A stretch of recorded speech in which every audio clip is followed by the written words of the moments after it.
Hello student and welcome back to your YouTube channel. Today we start the second lecture of the solid state of class 12th chemistry first chapter. In our previous lecture we study about the general characteristics of solid, and after that we study the classification of solid on the basis of arrangement of constituent particles of solid. And हमने उसमें पढ़ा था solid दो types में divide हैं arrangement के आधार पे। उसमें फर्स्ट है क्रिस्टलाइन सॉलिड एंड सेकंड था एमॉर्फस सॉलिड। क्रिस्टलाइन सॉलिड क्या था? क्रिस्टलाइन सॉलिड ऐसे सॉलिड जिसके कॉन्स्टिट्यूएंट पार्टिकल रेगुलर फॉर्म में अरेंज हो उसे क्रिस्टलाइन सॉलिड कहते हैं। तथा एमॉर्फस सॉलिड में क्या पढ़ा हमने? एमॉर्फस सॉलिड में हमने यह पढ़ा कि ऐसे सॉलिड जिसके कॉन्स्टिट्यूएंट पार्टिकल इरेगुलर फॉर्म में अरेंज होते हैं उसे एमॉर्फस सॉलिड कहते हैं। जिन्होंने हमारा फर्स्ट लेक्चर का वीडियो नहीं देखा है वो हम इस वीडियो के नीचे डिस्क्रिप्शन बॉक्स में उसका लिंक दे दिए हैं, आप जाके देख लें। अगर आपने वो लेक्चर नहीं देखा है तो ये लेक्चर आपको उतना नहीं समझ में आएगा। तो चलिए स्टार्ट करते हैं। Difference of crystalline solid and amorphous solid on the basis of various properties. इसमें फर्स्ट है शेप। जैसा कि हमने इसके पहले वीडियो में पढ़ा है, दे have definite characteristic geometrical shape, ठीक। एंड एमॉर्फस सॉलिड क्या होता है? They have regular irregular shape, जैसा कि हमने इसके पहले वीडियो में पढ़ा है। तो सेकेंड प्रॉपर्टीज के आधार पे सेकेंड प्रॉपर्टी है मेल्टिंग पॉइंट। मेल्टिंग पॉइंट में क्या है? Crystalline solid they melt at a sharp and characteristic temperature. ये शार्प एंड कैरेक्टरिस्टिक टेम्परेचर पे मेल्ट हो जाते हैं। जैसा कि आयरन है, आयरन का मेल्टिंग पॉइंट कितना होता है? 1811 केल्विन, 1811 केल्विन पे आयरन मेल्ट हो जाता है, ठीक। और एमॉर्फस सॉलिड में क्या होता है? They melt over range of temperature. Amorphous solid में इसका कोई characteristic and sharp melting point नहीं होता, ये एक रेंज में मेल्ट होता है। जैसा इसका एक सिंपल एग्जांपल है प्लास्टिक। अगर प्लास्टिक को आप जलाते हैं तो उसमें देखेंगे कुछ प्लास्टिक जलते हैं, कुछ प्लास्टिक पिघल के नीचे गिर जाते हैं। क्यों? क्योंकि उनका जो मेल्टिंग पॉइंट होता है वो फिक्स नहीं होता है, वो एक रेंज में जलते हैं और पिघलते हैं। तो नेक्स्ट प्रॉपर्टी के आधार पर हम देखते हैं। नेक्स्ट है क्लीवेज प्रॉपर्टी। क्लीवेज प्रॉपर्टी में क्या है? On the cutting with sharp knife they split into two pieces and the newly generated surface are plain and smooth। अगर हम क्रिस्टलाइन सॉलिड को नाइफ से कट करेंगे तो टू पीसेस में डिवाइड हो जाएंगे, एंड जो दो नए पीसेस बनेंगे सॉलिड्स के उसके जो प्लेन है जिसको हम कट करते हैं वो एकदम सॉफ्ट एंड क्लीन रहेंगे। लेकिन in the condition of amorphous solid, on cutting with sharp knife they don't necessarily give regular surface with sharp edge। मतलब जब amorphous solid को हम कट करते हैं तो जो इसका न्यू जनरेटेड सरफेस होता है वो क्लीन नहीं होता, वो खुरदुरा होता है, प्लेन नहीं होता। जैसा कि हम अगर आप कोई भी ले लीजिए, प्लास्टिक ले लीजिए या टायर होता है जो उसको आप कट करते हैं, जब उसको कट करेंगे तो आप देखेंगे कि वो उसका जो सरफेस होता है जिससे हम कट करते हैं वो खुरदुरा रहता है, प्लेन नहीं होता। लेकिन जो क्रिस्टलाइन सॉलिड में होता है, क्रिस्टलाइन सॉलिड में एकदम प्लेन रहता है। जैसे कि हम लोग लेते हैं पनीर को काटते हैं तो उसका प्लेन एकदम जो सरफेस होता है एकदम प्लेन रहता है, उसी प्रकार क्रिस्टलाइन सॉलिड का भी सरफेस एकदम प्लेन रहेगा। इसका एकदम मोस्ट इम्पॉर्टेंट एग्जांपल है डायमंड। डायमंड को आप कट करते होंगे जहाँ, तो उसमें देखेंगे उसका प्लेन एकदम क्लीन रहता है, एकदम सॉफ्ट रहता है। इसका फोर्थ पॉइंट है heat of fusion. Heat of fusion, इसका क्रिस्टलाइन सॉलिड का हीट ऑफ फ्यूजन भी फिक्स रहता है। तो they have definite and characteristic heat of fusion, that is heat requires to melt per unit mass of crystal is always same for crystal। जो crystalline solid होते हैं उनका heat of fusion क्या होता है, डिफिनिट होता है। क्यों? क्योंकि इसका मेल्टिंग पॉइंट भी डिफिनिट होता है, जिस कारण इसका हीट ऑफ फ्यूजन भी डिफिनिट होगा। ठीक, लेकिन एमॉर्फस सॉलिड में क्या होता है, they do not have definite heat of fusion. इसका जो मेल्टिंग पॉइंट हो वो इनडिफिनिट होने के कारण इसका जो हीट ऑफ फ्यूजन होगा वो भी इनडिफिनिट होगा। ठीक, नेक्स्ट है हमारा order in arrangement of constituent particle. Constituent particle के अरेंजमेंट ऑर्डर के आधार पे crystalline solid they have long range order and amorphous solid क्या होता है, they have short range order. क्यों? इसका रीज़न ये होता है कि जो क्रिस्टलाइन सॉलिड होता है वो एक रेगुलर पैटर्न में उसके कॉन्स्टिट्यूएंट पार्टिकल होते हैं, जिससे उसका ऑर्डर क्या होता है, लॉन्ग रेंज होता है, उसका लॉन्ग रेंज ऑर्डर होता है। इसका सिंपल एग्जांपल है, आप ईंट की दीवार ले लीजिए। अगर आप ईंट को एक रेगुलर पैटर्न में रखेंगे तो आपकी दीवार बहुत ऊपर तक जाएगी, आप उससे बहुत बड़ी बिल्डिंग बना सकते हैं। लेकिन अगर आप उसको इरेगुलर पैटर्न में रखेंगे तो आपकी दीवार थोड़ी सी ऊपर जाके वो गिरने लगेगी। ठीक, सेम यही कंडीशन होता है crystalline solid and amorphous solid के कॉन्स्टिट्यूएंट पार्टिकल का। एमॉर्फस सॉलिड में जो कॉन्स्टिट्यूएंट पार्टिकल होते हैं वो इरेगुलर फॉर्म में अरेंज होते हैं, जिसके कारण उनका रेंज जो होता है वो शॉर्ट होता है। तो चलिए नेक्स्ट है सिक्स है नेचर के आधार पे हम देखते हैं क्रिस्टलाइन सॉलिड को, they are anisotropic in nature and called true solid. जो इनका नेचर होता है एन आइसोट्रॉपिक होता है। एन आइसोट्रॉपिक का मीन्स ये है कि जो क्रिस्टलाइन सॉलिड होता है, क्रिस्टलाइन सॉलिड के जो फिजिकल प्रॉपर्टी होती हैं, चाहे वो इलेक्ट्रिकल कंडक्टेंस हो या फिर रिफ्रैक्टिव इंडेक्स हो, ये डिफरेंट डायरेक्शन में डिफरेंट होता है। एंड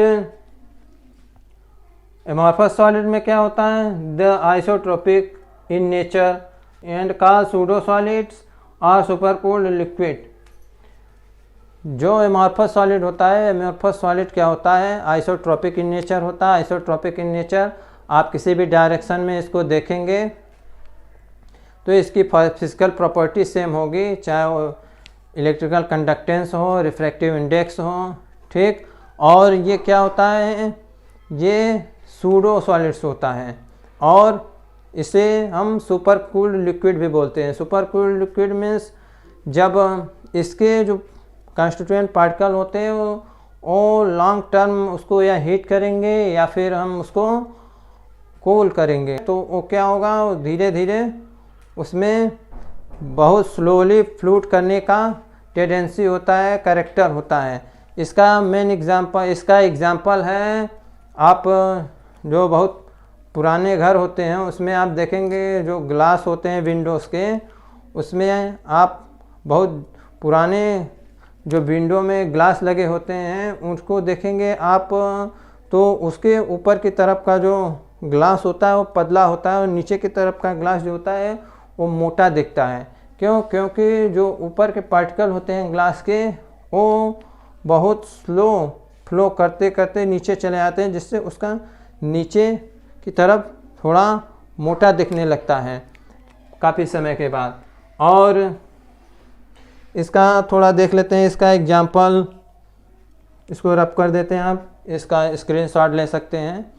जैसे हमने इसके पहले पढ़ा था क्रिस्टलाइन सॉलिड के बारे में। क्रिस्टलाइन सॉलिड में हमने एक एग्जांपल दिया था NaCl का, उसमें हमने क्या देखा था, इसके जो Na plus and Cl minus कुछ इस फॉर्म में अरेंज होते हैं।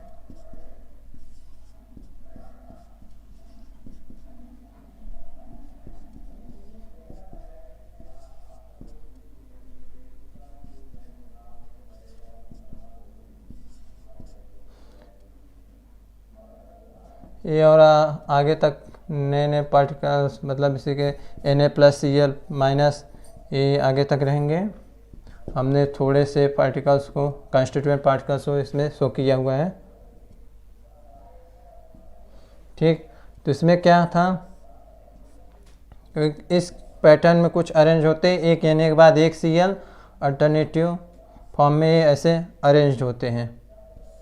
ठीक, तो इसमें हम देखेंगे, अगर हम इस डायरेक्शन में हम इसको देखते हैं, इस डायरेक्शन में देखेंगे तो एक Na के बाद एक Cl आ रहा है, एक Cl के बाद फिर Na आ रहा है, फिर Cl आ रहा है। ठीक, लेकिन अगर हम इस डायरेक्शन में देखेंगे ऐसे, तो हमको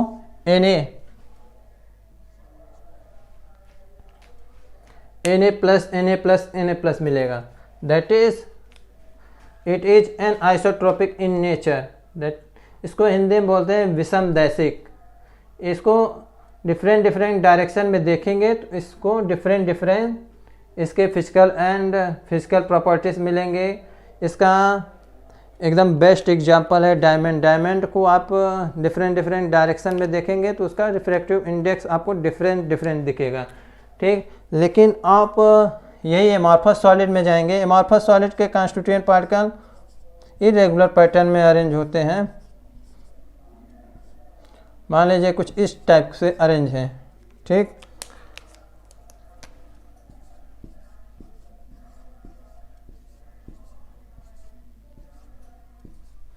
तो इस टाइप से अरेंज होने के कारण इसका पैटर्न रेगुलर नहीं है। तो आप किसी भी डायरेक्शन में देखेंगे, इधर से देखेंगे या इधर से देखेंगे, तो ये आपको सेम ही देखने को मिलेगा।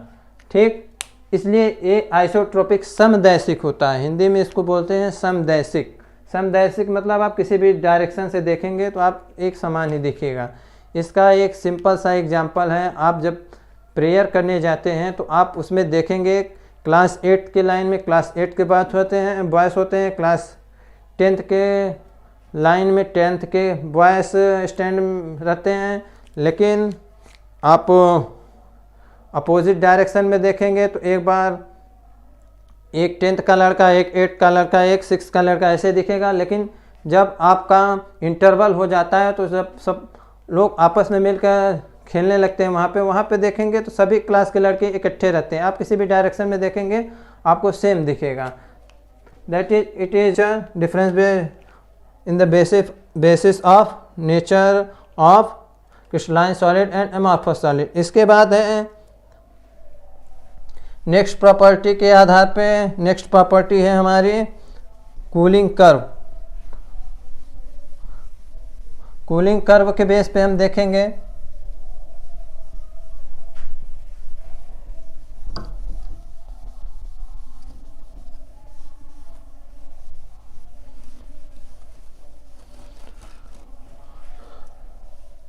नेक्स्ट प्रॉपर्टी है हमारी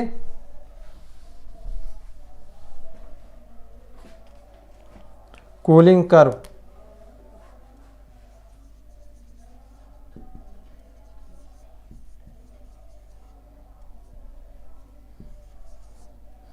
कूलिंग कर्व में क्रिस्टलाइन सॉलिड में देखते हैं तो क्या होता है,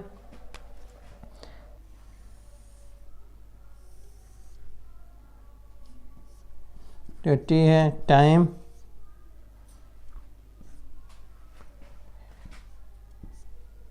टेम्परेचर।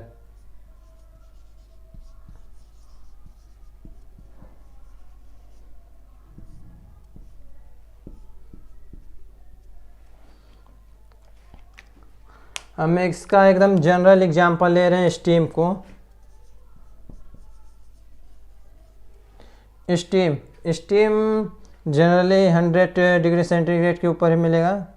ठीक, तो मान लीजिए 130 डिग्री सेंटीग्रेड पे हमने यहाँ कोई स्टीम लिया। ठीक, तो उसको हम टाइम के साथ उसको ठंडा कर रहे हैं, कूल कर रहे हैं। तो कूल करेंगे क्या होगा, यहाँ पे कहीं हमारा 100 डिग्री सेंटीग्रेड है टेम्परेचर। ठीक, 100 डिग्री सेंटीग्रेड टेम्परेचर है यहाँ पे। तो यहाँ पे ग्राफ कुछ इस प्रकार बनेगा, यहाँ 100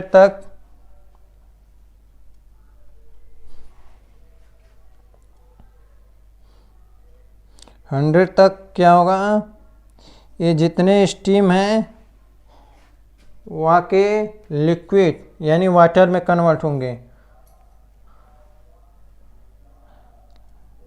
तो यहाँ पे ग्राफ जो होगा हमारा वो कंटिन्यूअस हो जाएगा। कंटिन्यूअस क्यों होगा? क्योंकि 100 डिग्री सेंटीग्रेड पे स्टीम प्लस लिक्विड रहेगा। क्यों?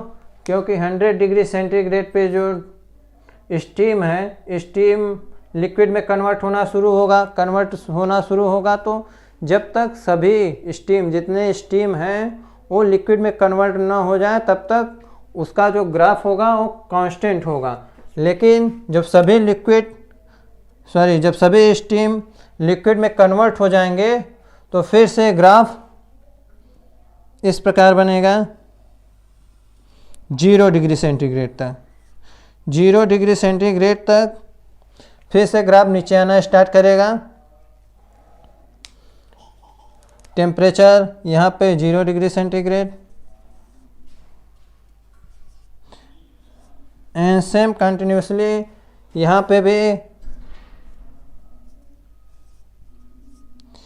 कंटिन्यूअस ग्राफ बनने लगेगा। क्योंकि यहाँ पे क्या होगा, यहाँ पे लिक्विड प्लस सॉलिड, यहाँ पे जब पूरे लिक्विड आएंगे और यहाँ पे सॉलिड बनना स्टार्ट हो जाएंगे, सॉलिड बनने लगेंगे तो ये ग्राफ फिर से क्या हो जाएगा, कांस्टेंट हो जाएगा जब तक पूरे सॉलिड क्या हो जाए, पूरे लिक्विड सॉलिड में न कन्वर्ट हो जाए। लेकिन एमॉर्फस सॉलिड में क्या होगा, इस टाइप के ग्राफ को हम क्या बोलते हैं, इस टाइप के ग्राफ को हम बोलते हैं डिसकंटिन्यूअस।